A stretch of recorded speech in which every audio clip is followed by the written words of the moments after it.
Vi er jo lige omkring 100 vidt forskellige unge mennesker, som kommer med så meget forskelligt, og det kan man jo også bare mærke i filmklassen. Altså, vi kommer med så forskellige baggrund, og også så forskellige tilgange til, hvad vi vil med faget.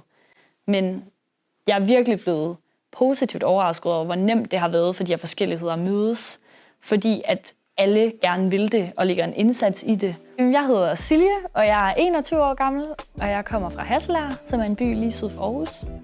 Og nu går jeg på Odder Højskole, og jeg har linjen filmproduktion.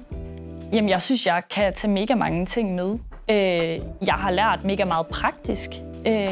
Lært rigtig meget sådan teknisk i forhold til lyd og lys og kameraer og vinkler og hvordan man skyder de bedste billeder. Og det har jeg jo bare lært gennem, at vi i undervisningen har været mega meget ude og ligesom bruge vores hænder. Der har jo ikke været særlig meget sådan teoretisk, så det har meget været sådan, gå ud og prøv at lege med det her og se, hvad det bliver til, og lave nogle fejl, og så prøv igen. Jeg synes, det er så inspirerende at møde mennesker, der ikke ligner mig selv, fordi det virkelig kan være med til at rykke en nogle steder hen, og egentlig også rykke sig selv tættere på, hvem man er.